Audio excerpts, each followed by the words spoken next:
Baik, Assalamualaikum warahmatullahi wabarakatuh. Perkenalkan, nama saya Faizal Cahyalim dengan NIM 2002016020005 akan menjelaskan tentang penerapan standar keselamatan evakuasi kebakaran pada bangunan gedung. Tujuan penelitian yang pertama, tujuan dari penelitian ini untuk mengetahui sejauh mana standar dan peraturan keselamatan evakuasi kebakaran diterapkan pada bangunan residensial bertingkat tinggi di sejumlah kota di Indonesia. Dua itu diharapkan hasilnya dapat dijadikan sebagai rekomendasi perbaikan proteksi kebakaran di gedung bertingkat. Pendahuluan, kebakaran harus diwaspadai karena bisa terjadi setiap saat. Sekali terjadi berakibat fatal apalagi bila sistem proteksi handal tidak tersedia, sementara kondisi infrastruktur kota masih kurang mendukung. Penanggulangan dan khususnya pencegahan jadi sangat penting, termasuk dalam hal ini pembinaan sumber daya manusia. Antisipasi pemberlakuan SLF 2010 perlu pemantapan kehandalan sistem dan kesiapan SDM. Yang pertama, dampak kebakaran kaitan dengan life safety. Yang pertama itu ancaman jiwa dan luka dan trauma psikologis. Kedua itu kaitan dengan property safety. Yang pertama itu memiskinkan masyarakat, kehilangan pekerjaan, kerugian harta benda, investasi merugi. Ketiga itu kaitan dengan environmental safety, seperti gangguan terhadap kelestarian lingkungan, penipisan lapisan ozon, dan pemanasan global. Yang keempat itu kaitan dengan proses atau industrial safety, stagnasi bisnis atau usaha, file data, rekaman, dokumen penting musnah. Nah, seperti inilah gambar kurva kebakaran. Seperti lihat itu di kurvanya itu tahap pertumbuh di temperatur awal itu tingkat kebakarannya itu masih di tahap pertumbuhan. Ketika naik di temperatur 1200 Celcius, naik menjadi tahap bakar dan menurun hingga ke tahap surut sampai ke 800 derajat Celcius. Ini sepertilah contoh kebakaran di bangunan supermarket. Ini tabel dari produk kebakaran nih, di mana thermal itu terbagi seperti panas atau yang menyala, dan non thermal itu seperti asap atau gas. Ini dia respon manusia terhadap temperatur. Di 200 Celcius derajat, kerusakan fatal berupa kekeringan kulit dalam waktu 30 detik. Di 150 derajat Celcius tidak dapat ditolerir dalam 5 menit. 120 Celcius itu tidak dapat ditolerir dalam 15 menit. 120 ke bawah tidak dapat ditolerir dalam 25 menit. 65 derajat Celcius masih dapat ditolerir selama kurang dari 1 jam. Dalam kurung tentang kelembapan, pakaian, dan aktivitas. Di 10 ke atas derajat Celcius daerah nyaman thermal, tingkat kelembapan, gerakan udara, dan faktor-faktor lain. Bahaya akibat produk kebakaran. Yang pertama, temperatur penyulutan dan kalor atau panas pembakaran. Yang kedua, suhu tinggi kebakaran. 3, bahaya asap kebakaran. 4, gangguan jarak pandang. 5, kemungkinan gas-gas beracun. Dan 6, penjalaran ke tempat lainnya. Seperti inilah pengaruh konsentrat kandungan gas-gas terhadap kondisi tubuh manusia. Di volume udara 10, pusing-pusing, 7 ke lengan, dan seterusnya. Seperti inilah contoh kecepatan berjalan dipengaruhi oleh umur dan jenis kelamin. Kecepatan asap itu adalah 1 sampai 1,2 meter per detik. Dan ini pun harus dipelajari untuk kita harus pahami tentang seberapa cepat jalan kita tergantung dari umur dan jenis kelamin.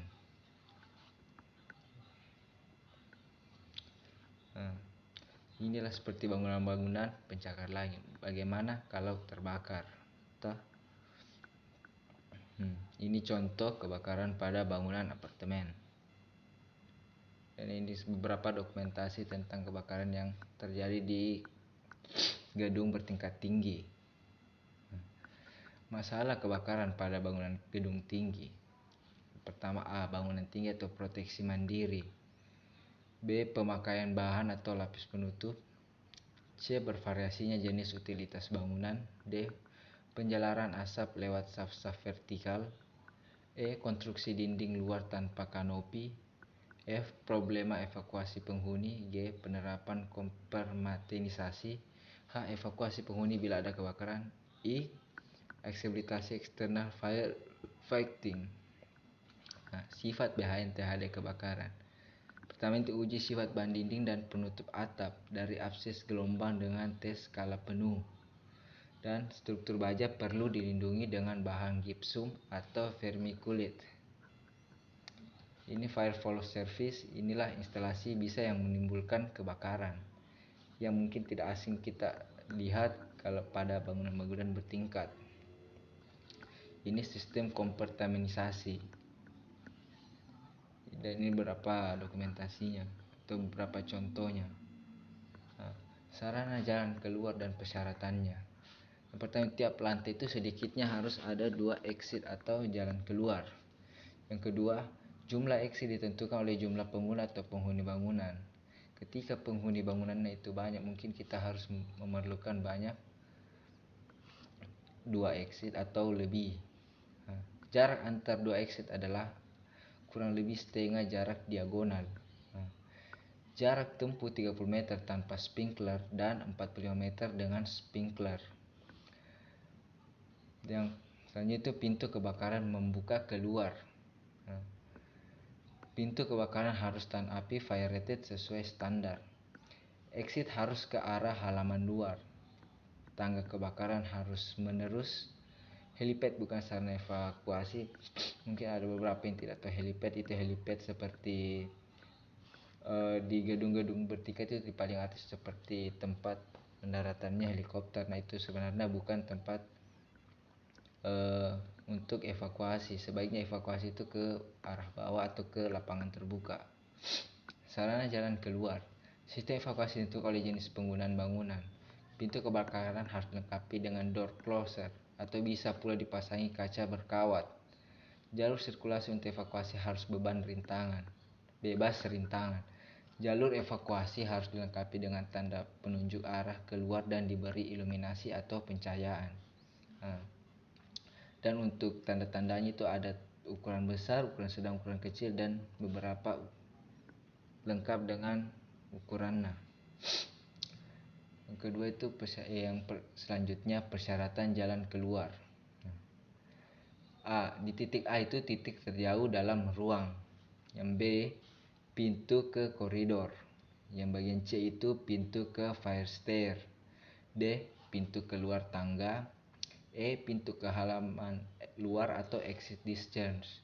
Jarak tempuh ke titik A dan ke titik C apabila tangga kebakaran memenuhi syarat. Bila tidak, jarak tersebut adalah A ke titik E. Tentang total fire safety, sistem aktif, sistem pasif, fire safety management, sistem menggunakan energi, sistem terbang personil. Pertama itu sistem proteksi aktif. Sistem deteksi dan alarm kebakaran. Contohnya seperti detektor, alarm kebakaran, manual call point. Kedua itu sistem pemadam basis air manual seperti selang kebakaran, hidran, hose reel. Yang ketiga, sistem pemadam basis air otomatis, sistem sprinkler dan sistem kabut air dan sebagainya. Yang keempat, sistem pemadam basis kimia portable seperti APAR atau alat pemadam api ringan. Yang kelima itu sistem pemadam basis kimia khusus seperti halon dan lain-lain. Yang terakhir itu peralatan pendukung sistem aktif seperti sumber air, genset, dan pompa kebakaran. Seperti inilah beberapa contoh sistem proteksi aktif. Terdapat kayak ada hidran, APAR, sprinkler, dan sebagainya. Sistem proteksi pasif. Pembatasan pemakaian bahan mudah terbakar. Yang kedua, penerapan sistem kompartmentalisasi. Fungsi gedung, luas, volume, perlindungan bukaan, dan struktur terlindung. Ketiga itu penggunaan konstruksi tahan api atau fire rate, stabilisasi, insulasi, integrasi, dan dinyatakan dalam jam atau per menit. Perlindungan pada bukana, fire stopping, fire damper, fire shutter, kanopi, dan overhang. Sistem pengendalian asap seperti smoke venting, smoke removal, pressurization, smoke screen, dan smoke zoning. Yang kelima itu penyediaan sarana jalan keluar yang aman seperti fire door, fire stair, koridor, exit, area of refuge, exit discharge. Yang terakhir itu site planning for fire safety seperti hard standing, jarak bangunan, akses ke gedung, Siamese connection, hidran luar, dan sumber air. Seperti inilah beberapa sistem proteksi pasif. Fire Safety Management. Yang pertama, pemeriksaan berkala terhadap sistem dan peralatan proteksi kebakaran. Yang kedua, pembentukan tim emergency yang dinamis, pembinaan dan pelatihan personil, penyusunan Fire Emergency Plan (FEP), latihan kebakaran dan evakuasi atau fire drill, penyusunan SOP kebakaran, pekerjaan mengelas, mencat, mematri atau hot works. Selanjutnya fire safety audit, walkthrough, preliminary dan complete. Fire safe housekeeping, fire safety campaign atau sosialisasi.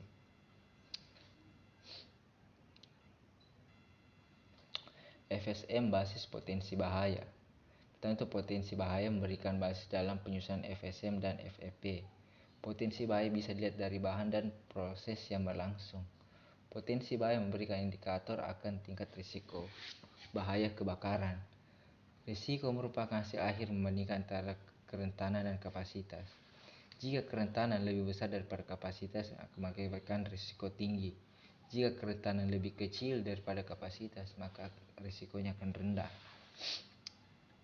Di beberapa ruang yang berpotensi bahaya.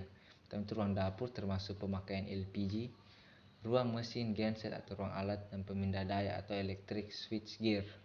Ketiga, ruang atau tempat pembuangan sampah atau shaft vertikal untuk saluran dan pemipaan. Selanjutnya, gudang penyimpanan bahan bakar, ruang di atas plafon atau di bawah lantai, basement, tempat parkir, kerja hot works, lingkungan sekitar bangunan atau pagar, dan yang terakhir ruang tempat berkumpul, disko, dan lain-lain. Potensi dan risiko bahaya kebakaran. Nah, potensinya itu pertama itu dapur di mana kompor dan bahan bakar termasuk gas terletak. Kedua, gudang di mana tersimpan berbagai bahan atau barang. Ketiga, ruang mekanik atau elektrik di mana peralatan mesin dan listrik disimpan. Yang keempat, tempat pembuangan sampah. Yang kelima, ruang berkumpul di mana terdapat banyak orang dengan berbagai aktivitas. 6. Ruang-ruang lainnya yang ditetapkan oleh pengelola. Bahaya kaitan dengan penghuni yaitu jumlah total penghuni, jumlah penghuni dewasa, jumlah orang yang harus dibantu, jumlah anak, jumlah orang sakit, dan memerlukan perhatian atau perlakuan khusus. Sarana evakuasi, penilaian jiwa kebakaran, jalur lintas evakuasi koridor, jendela rescue, facility exit, temporary shelter, lampu dan tanda penunjuk arah keluar. Sarana bantu evakuasi, alat peluncur chutes atau chute atau sliding roll, tangga monyet, tangga lipat, lift kebakaran, tangga atau tangga tali. Sarana bantu dari luar, aerial bladder, bumper, water tanker, snorkel, helikopter, bantuan tim SAR dan alat bantu lainnya. Tindakan bagi setiap orang saat mendengar fire alarm. Nah, ini ada beberapa. Jika bunyi alarm pertama, tetap tenang dan siap meninggalkan gedung, menghentikan semua pekerjaan, matikan peralatan dan cabut kabel power, dan tutup pintu jendela, jangan dikunci. Bunyi alarm kedua terus menerus, evakuasi keseluruhan diharuskan. Ikuti petunjuk dari floor warden Anda. Berjalanlah, jangan berlari ke tangga exit terdekat. Berjalan di sisi tangga menuju tangga dan keluar gedung menuju muster point. Bila nama Anda disebut floor warden, jawab segera untuk memastikan. Jangan kembali ke gedung sebelum diperbolehkan oleh chief warden. Antisipasi pemberlakuan SLF. Pertama, kejadian kebakaran terjadi saat bangunan dioperasikan. Kedua, sertifikat layak fungsi diberlakukan tahun 2010. Indikator pemberlakuan Undang-Undang Bangunan Gedung Nomor 28 Tahun 2002 dan PP Nomor 36 Tahun 2005. SLF berlaku setiap 5 tahunan untuk bangunan gedung komersial. Diperlukan pembinaan tim pengkaji profesional dan perlu persiapan pengelola gedung dalam hal ini. Kesiapan pemberlakuan SLF. kelengkapan dokumen dan gambar bangunan, rekaman hasil pemeriksaan atau audit bangunan, lakukan pemeriksaan atau audit ulang menyangkut sistem proteksi aktif, pasif, dan FSM, melengkapi sistem dan sarana proteksi termasuk sarana atau pendukungnya seperti pompa, genset, dan sebagainya, menjalin komunikasi dengan DPK dan PB. Ini beberapa lampiran contoh kasus seperti kebakaran berbasis bom di WTC tahun 2001. Ini kasus Bali Beach, Perdana Wisata dan WTC. Nah, seperti ini akibat sebabnya karena pekerjaan hotel tidak diawasi, dilakukan dengan buruh biasa, bangunan tidak memiliki sistem proteksi yang memenuhi syarat, dan sistem evakuasi yang tidak memenuhi syarat, sarana deteksi dan proteksi kebakaran minim. Peraturan dan standar yaitu pertama Kep Menteri PU nomor 10 KPTS 2000 tentang ketentuan teknis pengamanan terhadap bahaya kebakaran. Yang kedua itu Kep Menteri PU nomor 11 KPTS tahun 2000 tentang ketentuan teknis manajemen penanggulangan kebakaran di perkotaan. 3 standar sistem sprinkler otomatis SNI nomor 03 3989 2000, standar sistem pipa tegak dan selang kebakaran SNI nomor 03 1745 2000, standar sistem deteksi dan alarm kebakaran, dan standar perencanaan sistem proteksi pasif, standar sarana jalan keluar, standar sistem pengendalian asap, standar perencanaan akses ke bangunan dan lingkungan, standar instalasi pompa kebakaran, standar pasokan air untuk pemadam kebakaran. Kesimpulan, yang pertama itu waspada kebakaran. Kedua, karakteristik bangunan tinggi terhadap kebakaran, diperlukan sistem proteksi total, tuntutan akan FSM berbasis potensi bahaya, diperlukan Fire dan Outdoor Emergency Response Plan atau FOIP, perlu latihan kebakaran dan evakuasi, perlu antisipasi pemberlakuan SLF tahun 2010. Itulah metode penelitian yang digunakan tadi adalah metode observasi, yang dimana metode ini menggunakan metode pengumpulan data yang dilakukan melalui suatu pengamatan dengan disertai pencatatan terhadap keadaan atau perilaku objek sasaran. Sekian dan terima kasih. Jika ada salah kata mohon dimaafkan. Wabillahi wal taufiq wal hidayah. Wassalamualaikum warahmatullahi wabarakatuh.